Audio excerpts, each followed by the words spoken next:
So class 12 differential equation का यहाँ पे इंपॉर्टेंट यहाँ पे क्वेश्चन दिया हुआ है। क्या दिया हुआ है? Final general solution of the differential equation. हमें जनरल सॉल्यूशन ढूंढना है। D y by d x equal to e to the power x plus y, e to the power x plus y given है। देखो जब भी ऐसा हो हम क्या करेंगे मेरे को दिख रहा है वेरिएबल सेपरेबल से हो सकता है। तो d y by d x equal to e to power x into e to power Y.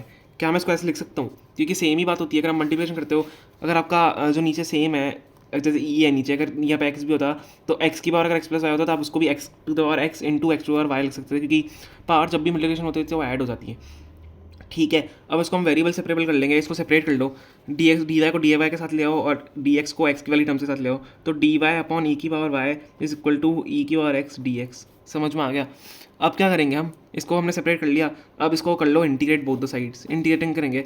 अब ई की बार वाई है नीचे, तो ई की बार ऊपर जाके माइनस वाई हो जाएगा, ई की बार माइनस वाई हो जाएगा। ठीक है, ई के आर माइनस वाई आ गया। अब हम क्या करेंगे, ई के आर माइनस वाई आने के बाद यहाँ पे ये इंटीग्रेशन चल ही रहा है अभी भी, इक्वल टू, अब ई की बार एक्स का इंटीग्रेशन क्या होता है, ई की बार एक्स ही होगा। ई की बार एक्स का इंटीग्रेशन ई की बार एक्स होगा प्लस सी। ठीक है, ई की बार एक्स का इंटीग्रेशन ई की बार एक्स ही होता है। ठीक है, अब हम क्या करेंगे, ई के आर माइनस वाई यहाँ पे, ई के आर माइनस वाई का इंटीग्रेशन क्या होगा, ई के आर माइनस वाई, और साथ ही में नीचे माइनस वन चला जाएगा। क्यों? क्योंकि हम इसका जो डिफ्रेंशिएशन होता है पावर का, वो हम नीचे भेज देते हैं। डिफ्रेंशिएशन होता है हम पावर का नीचे भेज देते हैं, ध्यान रखना ये चीज़। इज इक्वल टू ई की पावर एक्स प्लस सी हो जाएगा। तो यहाँ पे क्या हो जाएगा हमारा आंसर, अब ई की पावर एक्स है और ई की पावर माइनस वाई है, मतलब ई की पावर माइनस, तो माइनस ई की पावर माइनस वाई। अब आप प्लस सी बताऊँ यहाँ पे भी कर सकते थे, मैंने यहाँ इस तरफ कर दिया है। तो हम एक काम करते हैं, प्लस सी को इस तरफ कर लेते हैं, यहाँ से हटा दो। किसी भी तरह का आप प्लस सी कर सकते हो, बस हमें आंसर एक करेक्ट फॉर्म में लाना होता है।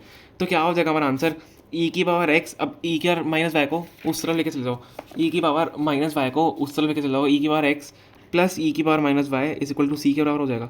सिमिलर सेम ही बात है। ठीक है, तो हमारा यही फाइनल जनरल सोल्यूशन होगा डिफरेंशियल इक्वेशन का। बस अब मैंने सी यहाँ पे ऐड कर दिया था, अब सी को यहाँ पे ऐड कर लो, कहीं पे भी ऐड कर लो, पर आपका आंसर इस टाइप से आना है सेम। ठीक है, दोनों आंसर आपके करेक्ट होंगे। ओके, समझ में आ गया? ठीक है, thank you so much for watching.